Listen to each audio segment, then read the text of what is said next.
요즘에 굉장히 힘들었다가 그래도 쪼끔은 올라오는 추세인 것 같아서 좀 되게 기쁜 마음이 들고요. 제가 요 화면을 하나 보여드릴게요. 코스피가 최고점에서 최저점까지 한 3,200 에서 한 2,200 최저점을 찍고 지금은 한 2,500 정도에 와 있는 수준에 있습니다.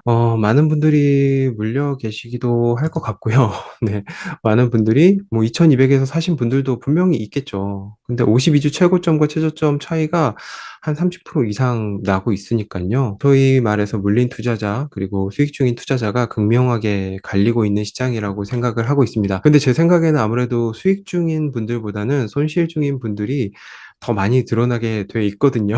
수익을 말씀하시기보다는 손실을 말씀하시는 분들이 훨씬 더 주변에 많을 겁니다. 그래서 주변에 온통 손실뿐인 투자자가 많을 텐데 지금의 주식시장 저는 이렇게 보고 있어요. 모두가 수익을 낼 수 있는 구간은 이제 좀 지났다고 보고요. 종목 선택을 잘 해야 되는 이 시점에서 이제는 운보다는 실력이 조금 더 중요한 시장이 되었다고 생각을 합니다. 아마 이 말 들으시면 누구나 생각할 수 있는 이야기를 하고 있다고 말씀을 하실 수도 있는데요. 사람들이 주식 사는 거 되게 쉬운 행동이에요. 뭐 부동산이나 이런 거보다는 주식을 사는 게 사실은 조금 더 접근성이 더 쉽기는 하거든요. 그런데 1년 이상 보유하는 거조차 굉장히 어려운 행동이에요. 그거 쉽지 않아요, 진짜로.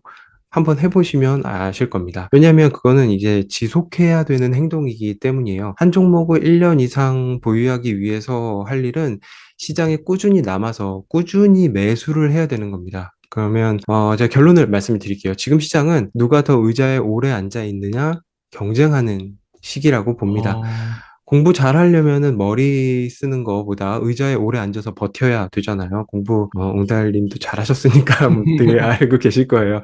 근데 버티기만 한다고 공부 다 잘하는 건 아니잖아요. 버티기도 하지만 효율성 있는 공부 방법을 계속 찾아야 되고, 그리고 행동해야 되는 거. 무엇보다 지금의 주식 시장도 똑같은 것 같아요. 계속 버티고 효율성 있는 투자 방법 찾고 그대로 행동을 해야 되는 거죠. 그 방법은 기업 분석, 분할 매수, 분할 매도 이 세 가지라고 할 수 있겠습니다. 이 세 가지를 가지고 잘 버텨야 되는 시장이라고 저는 지금 보고 있습니다. 근데 진짜 말씀하신 것처럼 이미 좀 많이 떠나신 것 같아요. 많이 떠났어요. 맞아요. 저희 음, 주위에도 떠나신 분 굉장히 많아요. 나 이제 음, 주식 안 하고, 나 이제 그냥 부동산만 할래. 뭐, 다른, 이제 주식은 쳐다도 안 보고 그냥 어. 적금만 할래. 뭐, 이런 분들 굉장히 많아요. 그렇지만, 어떻게 보면은 이제 이 주식 투자를 평생 해야 된다고 했을 때는 뭐 주식 투자든 부동산 투자든 뭐 투자는 평생 해야 되니까요. 지금 같은 시대에 진짜 투자 안 하면은 어떻게 노동소득만으로는 정말 이 한계가 너무 극명하잖아요. 맞습니다. 네. 네, 일단은 투자를 하지 않고서는 돈을 불리기 힘든 시대이기 때문에 적금이나 이런 이유를 보시면 아시겠지만 뭐 아주 쉽게 카카오뱅크 통장만 열어봐도 그냥 일반 통장에는 이율이 사실 1%가 안 돼요. 그렇다 보니까 돈을 불릴 수 있는 방법은 사실 투자이기 때문에 투자를 꼭 해보셔야 그리고 투자는 경험이 없이는 더 좋은 실력을 가질 수가 없어요, 절대로. 그래서 경험을 계속 해 나가시는 게 이 시장에 남아 있는 게 여러분의 돈을 불려주는 방법이 아닐까 생각됩니다. 아까 그 지금 시장은 누가 더 의자에 오래 앉아 있느냐 경쟁하는 것이다. 그 말이 굉장히 간단하면서도 사실 실천하기가 굉장히 어렵게 느껴지는 요즘이다. 이런 생각이 드네요. 맞습니다. 실천이 정말 어려워요. 진짜 1년만이라도 보유를 해보느냐 안 해보느냐 그 경험을 하는 게 정말 중요한 것 같아요. 맞습니다. 그러면은요, 작가님, 지금 주식시장에 머물면서 주식이 지금 그러면은 여기서 더 빠질 수 사실 있잖아요. 그럴 가능성이 있습니다. 조금 더 올라오기는 했지만은, 그래서 이게 좀 현금이 있는 분들이 지금 이래도 주식을 사야 되는 타이밍은 맞는 건지 아니면 조금 더 기다렸다 사야 되는 건지 이런 고민을 하실 수도 있을 것 같아요. 네. 그래서 거기에 대해서 지금은 주식을 사야 되는 때인지 아닌지. 일단은 주식을 사야 되는 때가 저는 정해져 있지 않다고 생각을 하는 사람이고요. 주식을 꾸준히 사야 된다고 생각하는 사람입니다. 흔히 말해서 마켓 타이밍을 맞출 수 있는 사람은 사실 개인 투자자 중에는 극히 드물다고 보고요. 정말 심하게 말하면 그냥 제 소신을 말하면 그럴 수 있는 사람 없다고 생각을 합니다. 3,200에서 팔고 2,200에서 사면은 진짜 행복한 투자겠죠. 그리고 수익도 굉장히 크게 올릴 수 있고 2,200에서 다시 샀을 때 또 수익을 또 거둘 수 있으니까 너무나 행복한 투자겠죠. 하지만 그렇게 살 수 있는 사람 없습니다. 저는 아마도 0.1%도 안 될 거라고 생각이 되는데요. 그리고 지수가 또 고점이라고 해서 내가 가지고 있는 종목의 가격이 고점이라는 공식도 사실 말이 안 되는 겁니다. 그러면 우리가 어떻게 대응을 해야 될지 한번 생각을 해봐야 되는데요. 3,200에서 사고, 3,000에서 사고, 2,500에서 산 사람만이 2,200에서 살 수 있다고 저는 생각이 들거든요. 그거는 사실 멘탈의 차이라고 저는 생각을 합니다. 저를 포함하는 99.9%에 해당하는 투자자가 가져야 할 마인드라고 생각을 해요. 예를 들어서 2020년도에 부동산이 되게 크게 올랐거든요. 그러면 2000년대에 집을 살려다가 잠시 미뤄뒀던 분들이 여기저기서 정말로 심하게 말해서 벼락거지가 됐다는 표현까지 나올 정도로 여러 가지 탄식 소리가 들렸었는데, 뭐 이제는 살아있는 동안 내가 집을 살 수 있을까라는 생각을 하시는 분들도 있었고요. 제 친구도 그런 말을 한 적이 있었고요. 근데 한번 잘 생각해 보셨으면 좋겠어요. 5억 하던 집이 10억이 되면 살 타이밍을 놓쳤다고 얘기를 하죠. 근데 과연 10억 하던 집이 5억이 되면 집을 그분들이 살 수 있을까요? 아마도 쉽지 않아요. 그거는 정말 쉽지 않습니다. 10억 하던 집이 5억이 된 건 분명히 이유가 있을 거거든요. 그냥 떨어지진 않습니다. 음, 10억 집이 5억이 되었지만 5억 집이 또 2억이 될 수 있다는 공포심이 생기는 거거든요. 그러면 집을 살 수가 없습니다. 그때 집 살 수 있는 사람은 누구냐면 이미 집을 가지고 있고 이미 5억에서 10억의 집값이 오르는 것을 보고 그 이유를 분석하고 그 이유를 알아낸 사람만이, 그리고 여유 자금이 있는 사람만이 부동산을 살 수 있거든요. 주식 투자도 아주 똑같아요. 주식 투자는 큰 돈이 필요하지 않아도 시작을 할 수 있거든요. 정말로 심하게 말해서 1,000원으로도 투자를 하실 수가 있습니다. 그래서 많은 분들이 주식 투자 되게 쉽게 생각을 하거든요. 접근성이 쉽고 돈으로 바꾸기에도 부동산에 비해서 되게 쉬워요. 그리고 빠르게 바꾸실 수 있습니다. 하지만 투자의 본질은 거의 같다고 보시면 됩니다. 3,200에서 2,200이 된다고 해서 투자 안 하시던 분들이 갑자기 투자를 하실 수 있을까요? 그 공포심 때문에 하실 수가 없어요. 하지만 2,900, 2,500, 2,400에서 사신 분들은 2,200에서도 오히려 1,900이 돼도 살 수 있습니다. 물론 공포심은 똑같아요. 저도 공포심을 느끼고 있고요. 저도 자산이 줄어들고 있는 거에 대해서 기분이 나쁩니다. 하지만 주식을 사고자 하는 멘탈은 비교가 안 될 정도로 굉장히 강해져 있다는 거죠. 음. 따라서 지금 이 순간도 주식을 계속해서 사야 됩니다. 그러면 한 가지 또 질문이 나올 게, 돈이 없는데 어떻게 사냐라고 생각을 하실 텐데, 물론 현금을 보유하면 좋죠. 지수가 떨어지기 전에. 하지만 그렇게 준비할 수 있는 사람은 거의 없다고 생각을 합니다. 그러면 어떤 돈으로 투자를 해야 되냐? 그렇기 때문에 근로소득이 중요하고 사업소득이 굉장히 중요한 겁니다. 그렇기 때문에 현금 흐름이 굉장히 중요하다는 거죠. 개인 투자자들 가운데에서도. 예를 들어서 100만 원을 버는데 그 전까지는 20만 원 투입을 했다면, 지금은 100만 원을 번다면 조금 더 아끼고 조금 더 아껴서 50만 원을 투자해야 되는 시기라는 거죠.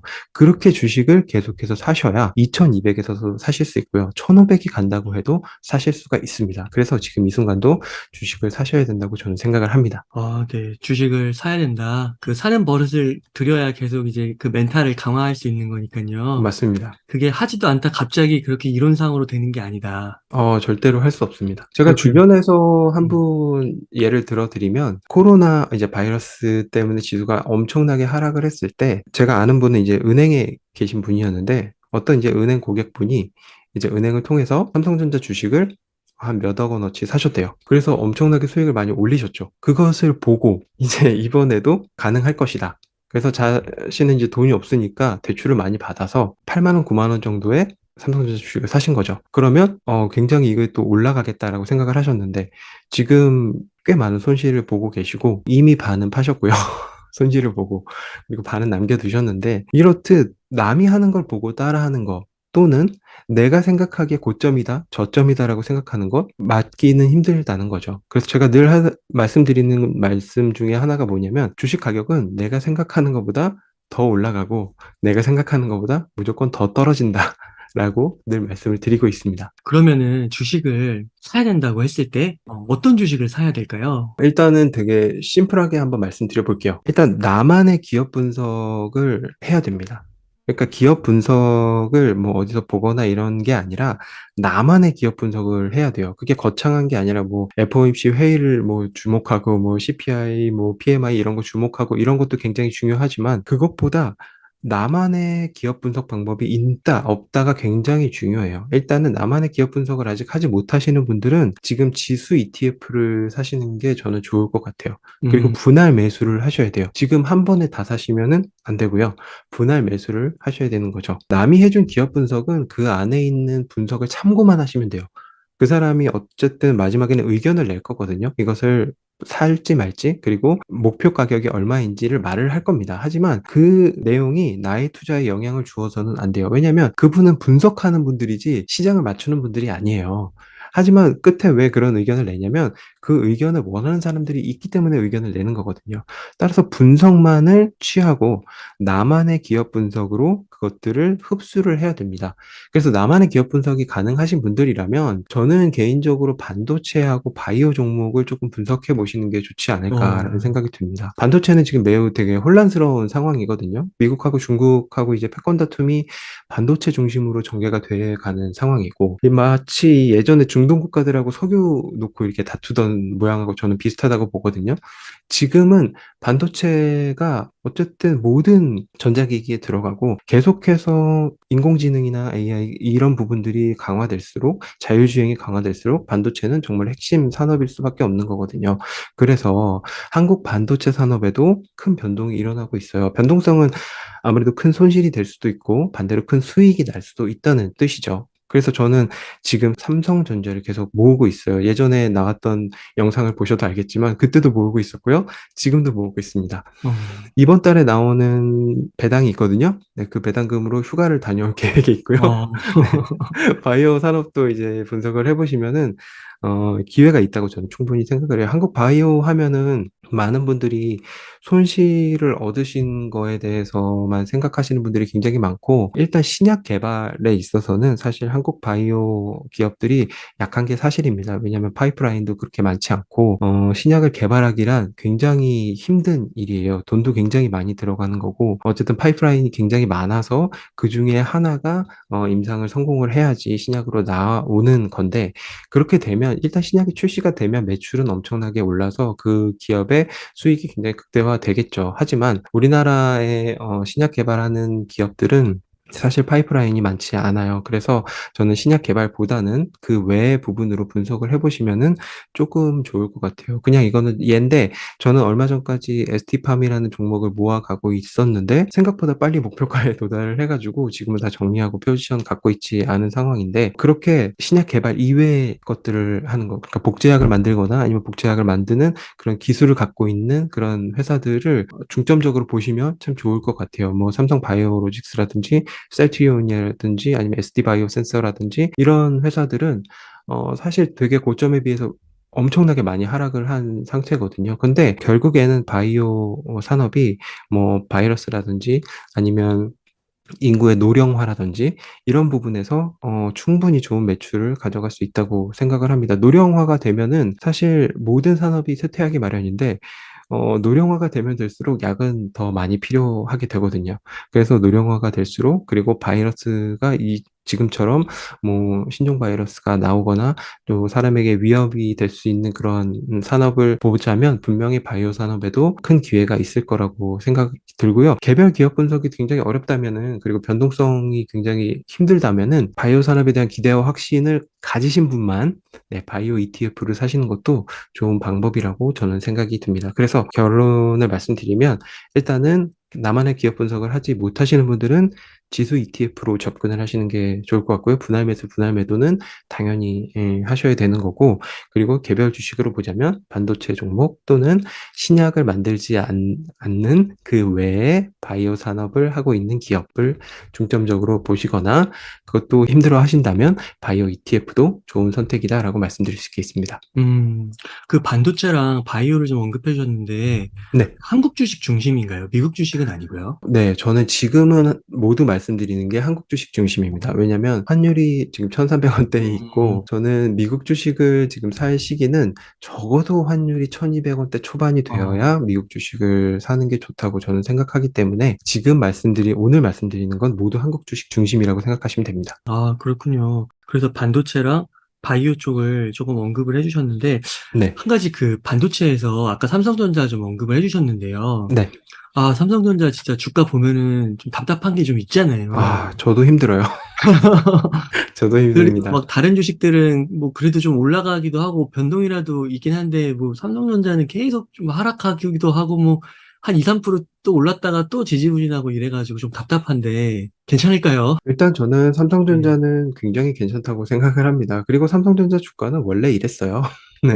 그 어, 전에도 보시면 알겠지만 반도체 사이클이나 이런 경기 순환에 의해서 굉장히 영향을 많이 받는 산업이기도 하고, 그나마 이제 SK 하이닉스보다 삼성전자가 변동성이 덜한 이유는 SK 하이닉스는 반도체만을 하지만 삼성전자는 반도체 이외에 모바일 사업부나 뭐 가전이나 뭐 다른 사업부가 있기 때문에 그나마 변동성을 조금 줄여줄 수 있다고 생각을 하고요. 무엇보다 믿을 만한 거는 삼성전자는 우리나라 시가총액 1위이기 때문에 시가총액 1위는 사실 아무나 할 수 있는 거는 아니라고 생각을 합니다. 그리고 시가총액 1위만으로 사실 주식 투자를 할 수 있는 이유는 충분하지 않겠지만 삼성전자가 해외에서 벌어들이고 있는 막대한 그런 매출과 그리고 국내에서 벌어들이고 있는 매출이 굉장히 밸런스 있고 해외에서 벌어들이는 매출이 훨씬 더 많고 반도체의 또 비중이 엄청나게 많이 차지하고 있기 때문에 변동성은 당연히 클 수밖에 없습니다. 그러면 변동성이 크다는 건 제가 아까도 말씀드렸지만 분명히 큰 기회가 있다는 거예요. 변동성이 없는 주식들은 사실 큰 기회가 있지는 않습니다. 왜냐하면 많이 떨어지고 많이 올라가니까요. 그 기회를 잡아야 되는데 결국 마켓 타이밍을 잡지 못한다면 우리가 계속해서 사서 그 평단을 내리고 내 평단이 올라갔을 때 어느 정도 또 수익 실현을 분할 매도를 통해서 수익 실현을 하고 그런 행동들이 조금은 있어야 되는 삼성전자 주식이어서 아마 쉽지는 않아요. 진짜로. 네. 그리고 멘탈로도 굉장히 어려운 주식이긴 합니다. 또 다른 주식들하고 좀 비교했을 때 어떤 주식들은 전고점에서 굉장히 많이 떨어진 다음에도 진짜 몇 년 동안을 그 전고점을 회복하지 못하는 주식들도 되게 많잖아요. 굉장히 많습니다. 반도체하고 바이오 주식들 언급해 주신 그런 것들은 전고점을 넘어서 또 계속 올라갈 수 있는 여지가 있다라고 보시나요? 네, 저는 전고점을 넘어서 올라갈 수 있다고 보고 있고요. 결국 전고점을 넘을 수 있는 이유는 뭐냐면 매출이 늘어야 되는 거거든요. 음, 매출이 늘 수 있는 상황은 사실 인플레이션이라는 아주 좋은 것들이 있기 때문에 결국에 매출이 올라서 주식 가격이 올라가야 된다고 저는 생각을 하고요. 하지만 또 매출이 오른다고 해서 주식 가격이 무조건 오르는 건 아니에요. 그리고 실적이 좋다고 해서 주식 가격이 늘 오르는 건 아니고요. 실적이 안 좋다고 해서 주식 가격이 늘 내려가는 건 아닙니다. 그 부분의 상관관계가 뭐 다소 크다는 것이지 무조건 그렇다는 건 아니지만 그래도 삼성전자라는 그리고 바이오 산업이라는 것들이 결국에는 발전할 수 있는 가능성이 무궁무진하기 때문에 저는 정고점을 돌파할 수도 있지 않을까라는 생각이 들어서 그렇게 투자를 하고 있습니다. 네, 감사합니다. 그 다음에 그러면 또 여쭤볼 게, 좀 출연하셨을 때 인상 깊었던 게, 그 암호자산 투자 쪽도 얘기를 해주셨어요. 맞습니다. 그래서 암호자산 투자는 요즘에 어떻게 하고 계신지 궁금합니다. 일단 크립토를 제가 그때 말씀드리고 조금씩이라도 모아가라고 말씀을 드렸는데 어떻게 모아가고 계신지는 잘 모르겠습니다. 모아가셨던 분들은 아마 실망하신 분들도 있을 것이고 그리고 계속해서 모아가시는 분들도 있을 건데 일단 저의 상황을 지금 말씀드리면 저는 지금 비트코인을 중심으로 모아가고 있습니다. 얼마 전에 1BTC를 완성을 했고요. 평단도 말씀드리자면 3천만 원입니다. 그 외에 가지고 있는 알트코인은 갈라와 폴리곤 가지고 있고요. 일단 크립토 시장은 지금 규제가 별로 없습니다. 거의 뭐 무주공산이라고 보시면 돼요. 규제가 없다는 거는 상상할 수 없는 큰 수익을 얻을 수 있는 시장이라고 말씀드릴 수 있습니다. 하지만 정말 유념하셔야 될 게 그 반대로 상상도 하지 못할 큰 손실을 얻을 수도 있습니다. 뭐 2, 30%의 손실을 말하는 게 아니고요. 그냥 자산이 영원으로 수렴할 수 있다는 말씀입니다. 네, 이 일들이 매우 빈번하게 일어나고 있어요. 왜냐하면 규제가 없기 때문이죠. 투자자 보호가 안 되고 있다는 얘기예요. 근데 계속 달라지고 있다고 보고요. 미국을 중심으로 크립토 시장에 대한 그런 규제들이 점점 생겨나면서 아마도 크립토 시장을 받아들일 수밖에 없다고 저는 생각을 하고요. 그때 지금의 시기가 마치 그 닷컴 버블 때 모습처럼 그냥 우후죽순 생겨나던 그런 잡코인들, 소위 말해서 점점 정리가 이제 되어 가고 있거든요. 물론 이제 거기에 돈을 넣으신 분들은 굉장히 힘든 시간이었고 시간이었고 어려운 고통의 시간이었겠죠. 닷컴 버블이 꺼지던 그 시기에 결국 몇몇의 기업이 이제 승자 독식을 가져갔어요. 그래서 남아있는 회사가 바로 빅테크가 된 거고요. 비트코인하고 이더리움은 제가 볼 때는 결국 승자 독식을 가져갈 수밖에 없을 거라고 보여요. 근데 몇몇 코인 투자자분들 중에서 비트코인 사는 거 재미없다고 얘기를 해요. 왜냐면 변동성이 엄청나게 크지만 다른 알트에 비해서는 음. 오히려 변동성이 적거든요. 그래서 재미가 없다고 말씀을 하시는데 저는 결국 크립토 시장은 비트코인 중심으로 돌아갈 수밖에 없다고 생각을 하고 마지막에 남는 코인이 있다면 비트코인이라고 생각을 합니다. 왜냐하면 알트코인을 거래할 수 있는 BTC 마켓이라는 것이 있기 때문이에요.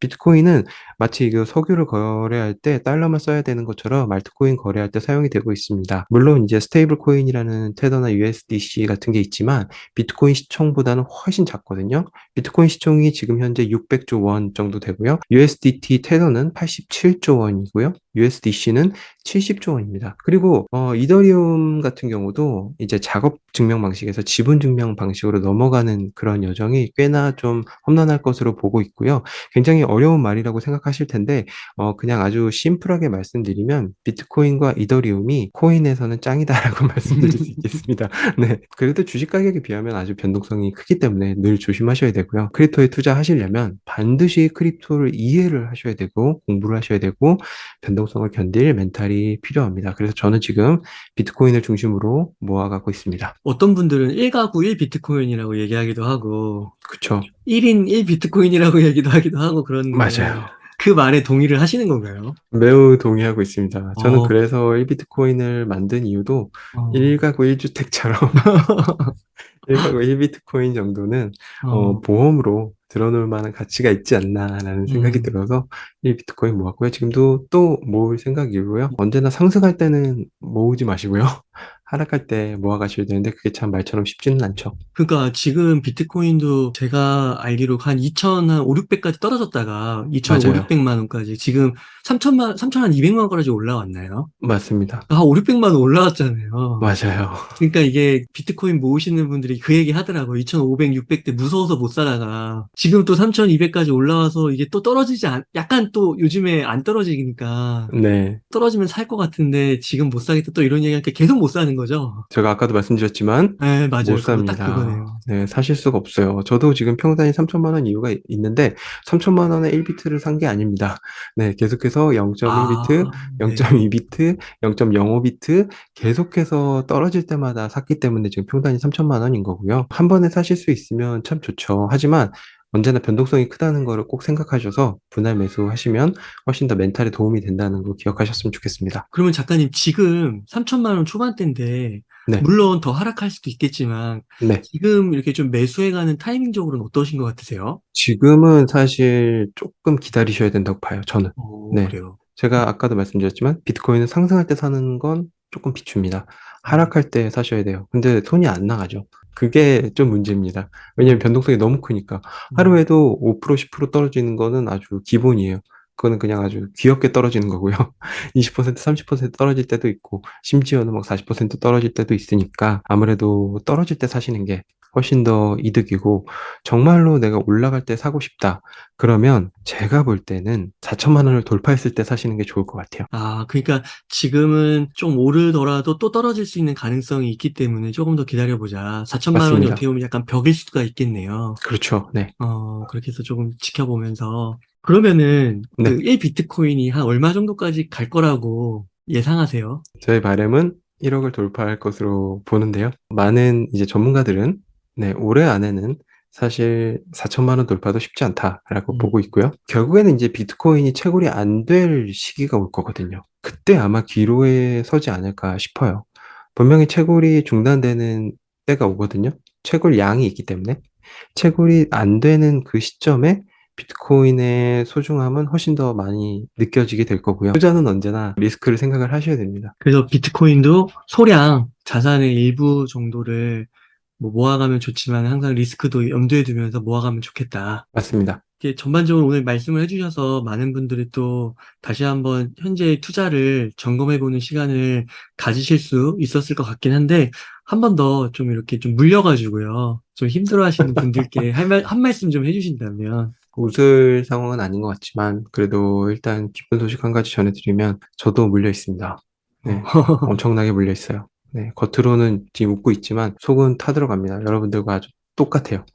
그리고 지금 이 시기에 굉장히 조심해야 될 사람들이 있습니다. 소위 말해서 줍줍 외치시는 분들이에요. 주식 가격 떨어졌다고 싸게 살 수 있다고 좋아하시는 분들, 그리고 추천하는 분들, 그런 분들 굉장히 조심을 하셔야 됩니다. 3,200 갈 때, 2,900 정도 떨어지면, 진짜 박앤세일이야, 줍줍이야라고 외치시던 분들, 그때 사셨던 분들, 과연 2,200에도 보유하고 계실까요? 가능성 매우 희박하다고 보고요. 아마 사신 분들도 드물 겁니다. 주식 가격은 늘 떨어져요. 하락의 시기가 굉장히 깁니다. 하지만 상승의 시기는 그에 비해서 되게 짧거든요. 하락의 시기에 주식 팔았다가 상승하기 전에 사야지라는 생각이 굉장히 실현하기 어려운 이유는 바로 거기에 있습니다. 상승의 시기에 주식을 보유하고 있지 않으면 시장에서 수익 내기 진짜 힘들어요. 상승의 시기에 주식 보유하려면 하락의 시기에도 보유를 해야 된다는 말입니다. 마켓 타이밍을 절대로 맞출 수 없습니다. 다시 한번 말씀드리지만 절대로 못 맞춰요. 주식 가격은 매 초마다 변하고 실시간으로 내 자산이 줄어들었다 늘었다가 막 이런 상황이 벌어지거든요. 이걸 견딜 수 있는 멘탈을 여러분들은 꼭 키우셔야 됩니다. 멘탈이 있어야지 버티기가 가능하고요. 기업의 실적이 주식 가격을 말해주지만 아까 말씀드렸다시피 반드시 그런 거는 아니거든요. 결국이 시간이 지나면 기업의 실적과 주식 가격이 만나는 지점이 반드시 옵니다. 그게 언제 올지는 아무도 모르는 거죠. 그러니까 그때를 기다리는 거죠. 그러기 위해서는 그 기업 분석이, 나만의 기업 분석이 필요하고, 그 기업을 믿는 믿음이 필요하고, 그래서 계속해서 분할 매수해야 되는 거고요. 어느 순간이 오면 분할 매도를 또 해야 되는 거고요. 뭐 사서 무작정 기다리는 거, 그리고 사서 묻어두는 거, 좋은 방법이 될 수 있어요. 하지만 저는 그렇게 추천하지 않습니다. 네. 왜냐하면 그거는 정말 운에 맡기는 거거든요. 모든 수익은 운에서 오기는 하지만 운만으로는 되는 건 아닙니다. 그래서 묻어뒀다가 그리고 뭐 안 보다가 앱을 삭제했다가 통장 찢어버렸다가 뭐 이렇다가 다시 보시는 것도 굉장히 좋은 방법이지만 저는 사실 그렇게 해서 돈을 버시는 분들은 극히 소수라고 생각을 합니다. 내 에너지가 들어가고 내가 분명히 무언가 계속해서 기다리는 리소스가 들어가야 내가 수익을 얻을 수 있다고 생각하니까요. 지금 물려 계신 분들에게 주위에 모든 분들이 물려 있습니다. 그걸로 조금 위로를 받으시고 지금 이럴 때 계속 사고 내려갈 때도 사고 올라갈 때도 사고 계속해서 내가 투자금을 비율을 조절하면서 사야 되는 게 중요한 거니까 그렇게 꼭 행동하셨으면 좋겠습니다. 아, 예, 작가님, 이렇게 또 긴 시간 동안 인터뷰 해주셔서 너무 감사의 말씀 드립니다. 혹시 뭐 끝으로 하고 싶으신 말씀 있으실까요? 네, 시장이 많이 하락을 하다가 어느 정도 바닥을 지금 다진다는 느낌이 들어요. 그런데 안심해서는 안 되죠. 늘 이러다가 또 한 가지 문제가 발생해서 우리의 계좌가 손실을 입고 또 터지기도 하고 그랬죠. 늘 하락을 생각하는 그런 어두운 생각을 하라는 게 아닙니다. 예방이 필요하다는 거죠. 그것을 위해서는 훈련이 필요해요. 우리가 뭐 재난훈련 이런 걸 왜 하겠습니까? 재난이 오기 때문에 하는 게 아니에요. 예방을 하려고 하는 거죠. 우리가 소방대피 훈련을 왜 합니까? 소방대피 훈련했는데 왜 불 안 나 하는 사람은 아무도 없어요. 소방대피 훈련을 했는데도 불이 안 나면 진짜 다행인 거죠. 하지만 어느 순간 불이 났을 때 예방을 위해서 소방대피 훈련을 하는 겁니다. 꼭 명심하셨으면 하는 세 가지가 있어요. 아까 말씀드렸다시피 나만의 기업 분석, 분할 매수, 분할 매도. 이게 훈련이 필요하고요. 그것이 여러분의 계좌를 예방해 줄 겁니다. 그리고 예전에 그 하나투자증권의 김일구 상무님이라는 분이 계시는데 유튜브 영상에서 해주신 말씀이 저한테 큰 울림이 있어서 한번 소개를 해드리자면 주식 투자는 상추밭의 상추처럼 잘 키워서 조금 뜯어먹고 잘 키워서 조금 뜯어먹고 이렇게 해야 된다라고 말씀을 하셨어요. 인생을 바꾸기 위한 여러 가지 방법 중에 분명히 주식 투자는 있습니다. 반드시 주식 투자일 필요는 없지만 투자의 멘탈 형성하기 위해서는 주식 투자만큼 좋은 게 없다고 봅니다. 그래서 여러분들은 주식 투자를 꼭 하셨으면 좋겠고요. 꼭 조금씩 조금씩 시작하시고 분할 매수하시고 분할 매도하시고 나만의 기업 분석 꼭 키우시고 요 세 가지를 명심하셔서 멘탈 잘 키우시고 훈련하셔서 주식 뭐 하락에 예방하시고 뭐 상승에 예방하시고 그런 일들을 통해서 여러분의 투자 생활도 더 좋아지고 많은 수익도 얻고 그걸로 인해서 인생도 바뀌는 그런 여러분들이 되셨으면 좋겠습니다. 부디 자산을 지키시기를 바랍니다. 아까 사실 안 드린 말씀이 있는데 저도 사실 크래프톤이라는 주식에 물려 있어요. 저는 공모할 때부터 공모주를 했었고 그 어, 이후에 또 주식을 더 사기도 했습니다. 그 배틀그라운드 네, 그거. 맞아요. 아, 네. 맞아요. 배틀그라운드가 이제 수입원인 종목인데 최고 마이너스 50%까지 갔어요. 반토막이 음, 났던 거죠. 근데 저는 그때도 조금 샀어요. 그리고 음, 지금도 조금 사고 있어요. 왜 그러냐면 저는 크래프톤이라는 회사가 해외 매출을 중심으로 한다는 게 너무나 좋다고 생각해요. 우리나라의 사실 게임 시장만으로는 매출을 증대시키기는 힘들거든요. 하지만 해외의 매출은 정말 폭발적으로 늘어날 수가 있습니다. 그리고 신작도 사실 신약 개발하고 비슷해요. 신작이 터지기가 쉽지는 않습니다. 하지만 크래프톤은 신작의 파이프라인이 굉장히 많아요. 그래서 결국에는 크래프톤도 상승하지 않을까라는 믿음 그리고 기대 그런 것들이 다 복합되어져서 지금 투자하고 있는데 손실이 커서 굉장히 마음이 아픕니다. 그리고 되게 불안하기도 해요. 모든 투자자들과 아주 똑같은 마음이라는 거죠. 하지만 그럼에도 불구하고 나만의 기업 분석을 했기 때문에 저는 그 기업을 계속해서 투자하고 있다는 말씀을 아까 드릴까 말까 하다가 네, 좀 음. 고민이 됐었는데 네, 지금 말씀을 드립니다. 그러니까 지금 말씀해 주셔가지고 한번 그 차트를 보니까 네, 고점 대비해서 거의 반토막 났네요. 처참하죠. 어, 그리고 완전 바닥에서 그래도 바닥에서는 한 20% 올라왔네요. 네. 바닥에서 꽤 올라왔어요. 대표 부분이 계시는데 그분하고 또 이제 게임 개발을 또 직접 하신 분이 있는데 그분을 주주총회 가서 이제 주주총회 나오셨으니까 멀리서 뵀는데 말씀을 하시는 거나 이런 태도나 이런 게 사실은 굉장히 괜찮더라고요. 음, 그래서 주주총회 가서 그런 것을 보시는 것도 굉장히 많이 도움이 된다. 그리고 뭐 책을 보시는 거는 굉장히 무조건 거의 도움이 되고요. 그런 복합적인 좀 나만의 기업 분석 툴을 가지셨으면 좋겠어요. 그러면은 그것도 하나 여쭤볼게요. 오늘 네, 반도체주 얘기해 주셨고, 네, 바이오 얘기해 주셨고, 그 다음에 비트코인, 이더리움, 그리고 지금 마지막에 크래프톤 이렇게 얘기를 좀 해주셨어요. 물론 또 다른 것도 있겠지만 우선 이 다섯 개에서 봤을 때, 아, 여기다 하나만 더 하면 지수 투자, ETF까지, 네, 여섯 개 정도를 봤을 때, 만약 이걸로 포트폴리오를 꾸린다고 하면, 네. 한 몇 퍼센트씩 정도가 적당하다고 보세요? 일단 저는 삼성전자를 제일 큰 포지션을 주어야 된다고 봅니다. 네, 왜냐면 가장 시총이 큰 회사이니까 망할 염려는 매우 적겠죠.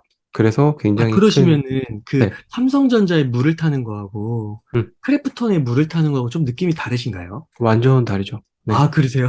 그렇죠. 저 어, 아까 말씀드렸다시피 크래프톤 아직도 불안해요. 아, 네네. 네, 불안한데 그 매출에 대한 기대감이 있으니까 사는 거고요. 삼성전자는 불안하진 않아요. 어, 아무리 떨어져도. 여기서 뭐 만 원 되고 뭐 그러면 불안하겠죠. 근데 그렇진 않다고 봐요. 왜냐면 삼성전자에서 일하고 계시는 그 지성인 분들을 믿거든요, 저는. 네, 엄청난 뛰어난 유능한 인재분들을 저는 믿거든요. 그래서 삼성전자와 크래프톤의 투자의 마인드는 완전히 다릅니다. 그래서 삼성전자를 가장 큰 포지션을 주어야 한다고 생각을 하고요. 그 다음에는 지수 투자를 하실 거면 지수. 사실 삼성전자와 지수는 비슷하다고 생각하지만 지수를 하는 것과 삼성전자의 차이는 배당의 차이입니다. 네. 음, 지수는 배당이 거의 없고요. 삼성전자는 배당이 꽤 있죠. 그래서 두 개를 같이 하셔도 상관없고 저는 삼성전자만 하셔도 상관없다고 생각을 해요. 그리고 바이오 같은 경우에는 큰 포지션을 가지고 가시면 안 된다고 봐요. 저는 금융 투자 자산의 20% 이상은 위험하다고 봅니다. 그러니까 20% 이하로 가져가시고 나머지는 뭐 반도체 그리고 바이오 그리고 비트코인 그리고 또 한 가지 가장 중요한 건 1가구 1주택. 네. 이 아, 모든 거 전에는 1가구 1주택이 되셔야 됩니다. 네. 저는 그렇게 생각하거든요. 투자로 집을 사는 건 사실 힘들어요. 네. 월급으로 집을 사는 것과 비슷하다고 보시면 되고요. 그러니까 일단 집을 사시는 것을 어떻게 하셔야 되는지를 궁리하시는 게 가장 자산을 늘리는데 좋은 방법이다. 그래서 1가구 1주택이 되셨을 때 그 다음에 금융자산, 그러니까 주식 투자나 뭐 펀드나 뭐 이런 걸 하셔야 되는데 그렇다고 해서 부동산만 보고 계시면 그 이후에 또 내가 집을 산 이후에 주식 투자를 하려면 또 경험이 쌓여야 돼요. 그러면 그 시간을 또 허송세월 하셔야 되거든요. 그러니까 집 준비를 하시면서 주식 투자도 조금씩 하셔서 경험을 쌓으시라는 말씀을 저는 꼭 드립니다. 그러면은 작가님 오늘 한 인터뷰는 이 정도에서 마치고 네, 혹시 다음에 또 한번 여유가 되신다면 출연 부탁드리겠습니다. 연락 한번 또 드리겠습니다. 네, 불러주시면 너무나 감사드립니다. 네, 그러면은 김양균 작가님 또 다음에 또 뵙도록 하겠습니다. 네, 다음에 뵙겠습니다. 네, 오늘 고생 많으셨습니다. 고생 많으셨습니다.